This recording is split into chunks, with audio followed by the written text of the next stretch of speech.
आप वर्षों से ध्यान कर रहे हैं, लेकिन आपके जीवन में कभी कुछ घटित नहीं हुआ। आप ध्यान में डूब तो जाते हैं, ध्यान आपका लगता भी है, ऐसा आपको प्रतीत होता है, लेकिन आपकी गलतियां क्या है? आइए इस वीडियो में हम चर्चा करते हैं। शुभं कुरुत्वं कल्याणं आरोग्यं धनसंपदा। नमस्कार दोस्तों, आज के इस वीडियो में मैं राजेश कुमार पुरी आप सभी का हार्दिक अभिनंदन करता हूं। हमारा विषय जो चल रहा है वो है ध्यान का विषय। ध्यान यानी कि मेडिटेशन। आपको मेडिटेशन से ज्यादा बेहतर समझ में आएगा, समझिए उस चीज को।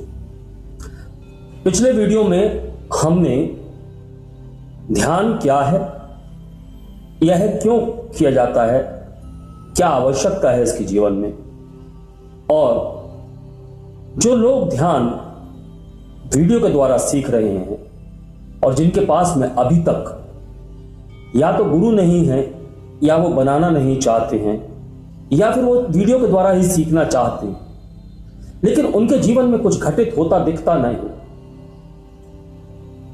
तो क्या वीडियो से, जिसको आप गाइडेड मेडिटेशन कहते हैं, उससे आपके जीवन में कुछ घटित नहीं होगा? बिल्कुल हो सकता है, लेकिन पहले आपको यह समझना होगा कि ध्यान है क्या, कार्य कैसे करता है, और ध्यान से पूर्व की सावधानियां और तैयारियां क्या हैं। आप युद्ध लड़ने भी जा रहे हो तो आप अपने हथियारों को तैयार करते हैं। आप कोई भी बड़ा कार्य करने जाते हैं तो आप अपनी तैयारियां पूरी करते हैं। आप अपने किसी व्यापारिक कार्य के लिए जा रहे हैं तो अपने पूरे कागजात तैयार करके लेकर जाते हैं। तो ध्यान एक बहुत गहन साधना है। जब आप इस साधना में डूबने जा रहे हो तो आपकी पूर्व से तैयारियां होनी आवश्यक हैं। वेदों में उल्लेखित है ये, तो उन्हीं तैयारियों को समझिए। मैं यहां यह नहीं कहूंगा कि आप बहुत युद्ध स्तर पर तैयारियां करें, लेकिन फिर भी आप एक साधना में डूबने जा रहे हैं तो आपको तैयारियां करनी चाहिए। आपके पास गुरु नहीं है और इस प्रकार किए जाने वाले ध्यान से आपको फायदा भी नहीं हो रहा है, क्योंकि आपको ध्यान तो सिखाया जा रहा है, ध्यान करने की प्रक्रिया बताई जा रही है, ध्यान करने के लिए संगीत उपलब्ध कराया जा रहा है, ध्यान करने के लिए दिशा निर्देश दिए जा रहे हैं, लेकिन आपको ध्यान की जो नींव है वो नहीं बताई जा रही। तो आप यहां नींव समझिए। सबसे पहले हम बात करते हैं ध्यान का समय। आपको यह कहा जाता है कि ध्यान कभी भी किसी भी समय किया जा सकता है। मैं बिल्कुल मान सकता हूं कि ध्यान को आप कभी भी किसी भी समय कर सकते हैं, लेकिन इस बात का विशेष ध्यान रखें कि समय ऐसा हो जब वातावरण शांत हो। तो ऐसा समय या तो सुबह मिलता है या मध्य रात्रि में मिलता है, यह दोनों ही समय उचित है। आप प्रारंभिक अवस्था में हैं तो आप शोर शराबे वाली जगह पर बैठकर ध्यान लगा ही नहीं सकते। तो आप इस बात पर कैसे तैयार हो जाते हैं कि ध्यान किसी भी स्थान पर किसी भी समय लगाया जा सकता है। फिर ध्यान का स्थान, तो स्थान का चुनाव करना बहुत आवश्यक है। आपको यह भी बताया जाता है कि इसको किसी भी जगह किया जा सकता है। मैं इस बात को भी मान सकता हूं, किसी भी जगह किया जा सकता है, लेकिन जैसा कि मैंने आपसे कहा कि ध्यान करने के लिए आपका वातावरण शांत होना चाहिए। हां, अगर आप विचलित हैं, मन को संतुलित करना चाहते हैं, थोड़ी देर के लिए रिलैक्स में जाना चाहते हैं, मन को, चित्त को शांत करना चाहते हैं, किसी वीडियो के द्वारा संगीत या ध्वनि सुनकर आप अपने चित्त को शांत करने की प्रक्रिया कहीं भी किसी भी समय कर सकते हैं, लेकिन ध्यान नहीं। और प्रारंभिक अवस्था में तो बिल्कुल भी नहीं। जब आप ध्यान सीख रहे हैं तब तो बिल्कुल भी नहीं। जब ध्यान आपके साथ घटित हो जाता है तो फिर आपको यह बताने की आवश्यकता ही नहीं पड़ती कि ध्यान कब, कहां, कैसे लगाना। तो फिर उसके बाद में क्या बचा? उसके बाद बचा ध्यान से पूर्व की सावधानी। आप कहेंगे सावधानियां, ध्यान में किस प्रकार की सावधानियां? ध्यान में बहुत सावधानियां हैं। ध्यान एक बहुत ही गहन प्रक्रिया है। इसमें उतरने से पहले अगर आपकी तैयारियां पूर्ण नहीं है तो याद रखिए ध्यान से आपको विपरीत फल प्राप्त हो सकते हैं। क्योंकि अगर आपकी तैयारियों के बिना आपने ध्यान कर लिया तो जो ब्रह्मांडीय ऊर्जा आपके शरीर के अंदर प्रवेश करने वाली है, वह ऊर्जा आपके शरीर में जब समाएगी तो आपका शरीर उसको सहन नहीं कर पाएगा, आपका मस्तिष्क उसको सहन नहीं कर पाएगा। तो ऐसी परिस्थिति में आपको ध्यान के विपरीत फल प्राप्त होने की पूरी संभावना। तो सावधानियां सुन लीजिए। सावधानियां बताने से पूर्व मैं आपसे फिर एक बार कहना चाहूंगा कि यदि आपने चैनल को सब्सक्राइब नहीं किया है तो सब्सक्राइब करके बेल आइकॉन का बटन दबा दें ताकि आने वाले वीडियोस आप तक सबसे पहले पहुंच सके। तो सावधानियां क्या हैं? सबसे पहली सावधानी कि आप जहां पर भी बैठकर ध्यान कर रहे हैं, घर में हैं या बाहर हैं, वातावरण तो शांत है, लेकिन आपके आसपास जो लोग उपलब्ध हैं, जो भी लोग ऐसे जिनके पास में थोड़ा बहुत ज्ञान हो इस बात का और आप उनकी जानकारी में ध्यान में बैठे, यानी आपके आसपास के लोगों को यह पता होना चाहिए कि आप जो कर रहे हैं उसे ध्यान कहते हैं और आप ध्यान में बैठ रहे हैं, ताकि जब ध्यान करते समय आपके शरीर के साथ में जो ध्यान मध्य क्रियाएं होती हैं उस समय पर आपके आसपास के लोग उसे देखकर विचलित ना हो और आपके शरीर को हाथ लगाकर या आपको झकझोर कर आपके ध्यान के तारतम्य को तोड़े ना। अगर उन्हें जानकारी होगी कि ध्यान मध्य में यह सब होता है तो फिर आपको कोई भी दिक्कत नहीं है। वह इस बारीकी को समझ जाएं, यह आवश्यक है। जब आप ध्यान करने के लिए बैठते हैं तो उससे आधा घंटा पहले और आधा घंटा बाद तक आपको कुछ खाना नहीं चाहिए, क्योंकि जिस वक्त आप ध्यान की अवस्था में होते हैं आपके शरीर की सारी क्रियाएं, जिसमें पाचन क्रिया भी शामिल है, सारे तंत्र आपके निष्क्रिय हो जाते हैं और निष्क्रिय होने की अवस्था में वो कोई भी कार्य नहीं कर पाते। ऐसे में अगर आपने खाना तुरंत खाया और आप ध्यान में बैठ जाते हैं तो आपका खाना पचेगा नहीं। अपचा खाना आपके पेट में पड़ा रहेगा और वह पेट की कई बीमारियों का कारण बन सकता है। तो यह भी आवश्यक है। फिर ध्यान करने से पूर्व आपको कम से कम 1 से 2 गिलास पानी अवश्य पीना चाहिए, ताकि ध्यान करते समय आपका गला सूखे नहीं। क्योंकि यदि आपको बीच में प्यास लगती है तो आपका ध्यान लगना सरल नहीं हो पाएगा। इसलिए ध्यान से पूर्व आपको 1 गिलास या 2 गिलास जल पी लेना चाहिए। उसकी बात की बात करेंगे तो हम कहते हैं कि जैसे आप संगीत की बात करते हैं, आप वीडियो से सीख रहे हैं, ध्यान सीखिए। अगर आपने पूर्व की क्रियाएं अपनी संपूर्ण कर ली हैं तो फिर आप किसी भी दिशा निर्देश के तहत ध्यान करने के लिए स्वतंत्र हो जाते हैं। लेकिन जब आपको कहा जाता है कि इस वीडियो में ध्वनियों को ईयरफोन के द्वारा आप कानों में लगाकर सुने, वहां गलत हो जाता है। क्योंकि जब आप ईयरफोन को कानों में लगा लेते हैं तो आप रिलैक्सेशन अवस्था में तो जा सकते हैं, किंतु ध्यान की अवस्था में जाना आपका संभव नहीं हो पाता। तो आपको करना क्या है? आप संगीत सुनिए, आप संगीत को स्पीकरों पर लगा लीजिए, संगीत चलने दीजिए, आपका वातावरण शुद्ध हो, संगीत चल रहा हो, हवादार कमरा हो, थोड़ा सा सुगंधी का वातावरण बना लें। एक अगरबत्ती लगाकर या कपूर के द्वारा आप वातावरण को सुगंधित कर लें।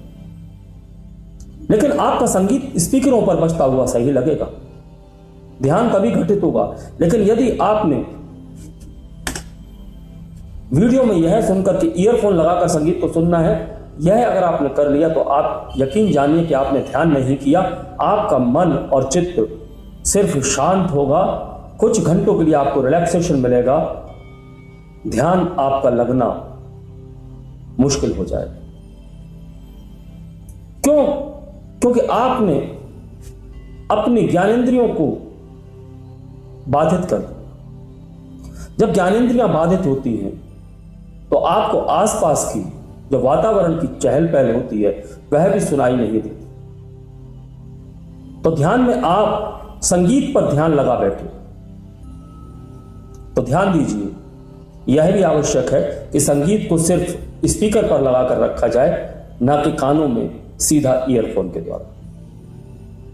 अब जब आप ध्यान में बैठने लगे तो ध्यान से पूर्व आपको करना क्या है? ध्यान से पूर्व आपको करना है प्राणायाम, आसन, मुद्रा। इनके बिना ध्यान का पूर्ण होना संभव नहीं है। अष्टांग योग में ध्यान जो है अष्टांग में से सप्तम स्थान पर आता है, यानी कि पहले के जो 6 अंग हैं वह ध्यान तक पहुंचने की प्रक्रिया है, और आप सीधा ध्यान सीखना चाह रहे हैं। जब आप 6 प्रक्रियाओं को साइड में हटाकर स्किप करके आगे बढ़ना चाहते हैं तो कुछ तो आपको करना पड़ेगा ऐसा, वह जो 7वें स्थान की क्रिया है वो आपके साथ घटित हो, तो आपके साथ में कोई भी गलत कार्य ना हो, आपके मस्तिष्क में कोई गलत हरकत ना हो, आपका शरीर उसे सहजता से स्वीकार करे। इसके लिए कुछ तो क्रिया आपको करनी ही पड़ेगी। सीधे सीधे ध्यान में उतरने का कोई सीधा रास्ता नहीं। हां, अगर आपका शरीर पहले से इस योग्य बना हुआ है तो यह भी घटित हो सकता है, लेकिन फिर भी आप यह मानकर चलिए कि आपको शरीर के शुद्धिकरण का ध्यान करना पड़ेगा। यहां मैंने शुद्धिकरण शब्द बोला है, तो आप समझिए जो 6 अंग होते हैं वो होती हैं यम, नियम, आसन, प्राणायाम, प्रत्याहार और धारणा। यहां हम यम और नियमों की बात तो कर ही रहे हैं, छोटे छोटे नियम आपको बता ही दिए हैं। अब हम आसन और प्राणायाम की बात कर लेते हैं। तो आसन में आप कोई बहुत बड़े बड़े आसन नहीं लगाने हैं। आसन में आप सिद्धासन लगा लीजिए या सुखासन भी लगा सकते हैं। कम से कम दोनों में से एक आसन तो आपको लगाना ही चाहिए प्रारंभिक अवस्था में, और उसके बाद मुद्राओं में ज्ञान मुद्रा और प्राण मुद्रा, यह 2 मुद्राएं आपके मस्तिष्क के साथ जुड़ी होती है। ज्ञान मुद्रा आपको आपके मस्तिष्क के विकास में सहायक सिद्ध होती है, और प्राण मुद्रा आपके मस्तिष्क को शक्ति प्रदान करती है। तो इन 2 मुद्राओं में से एक मुद्रा का चयन आपको अवश्य करना होगा।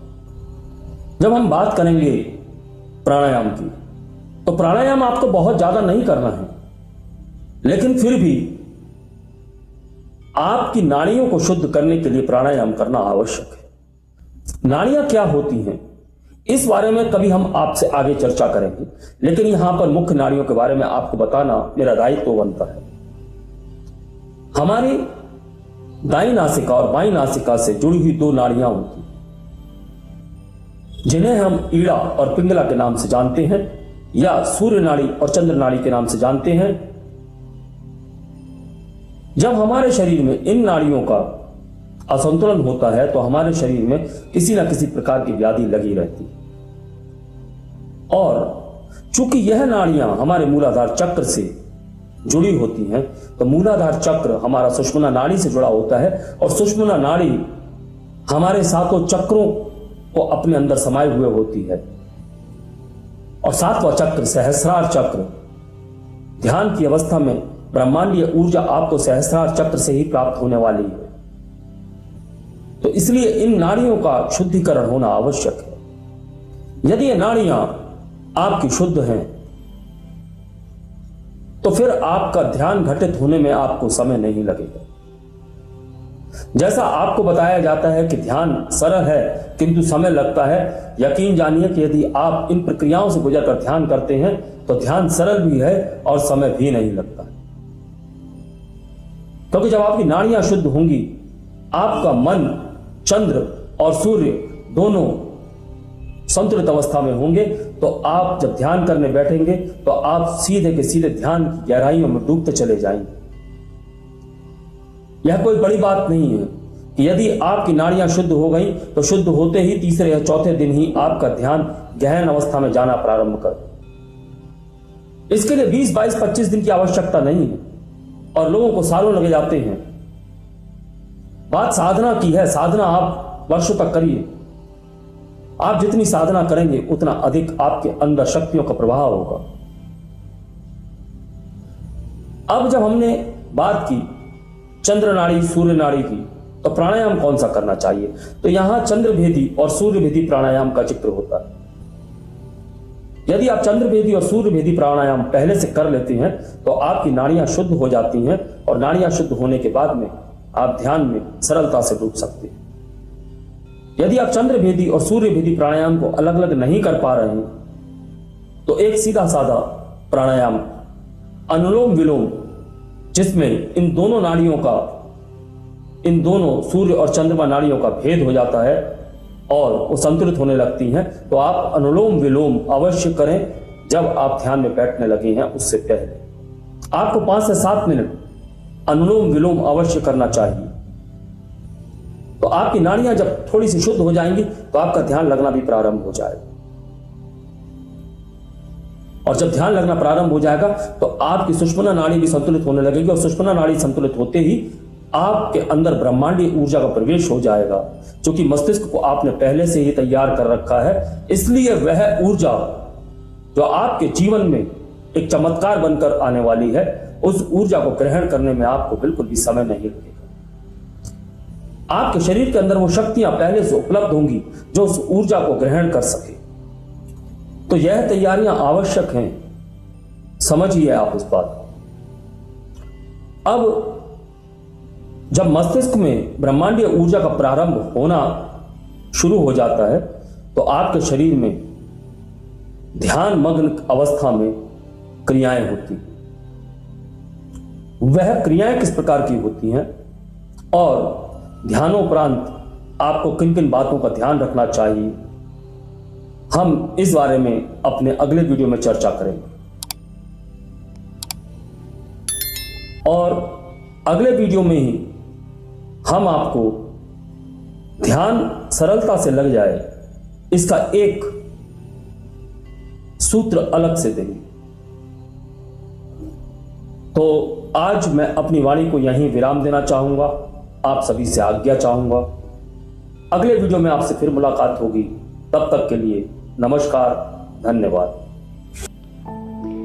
शुभं कुरु त्वं कल्याणं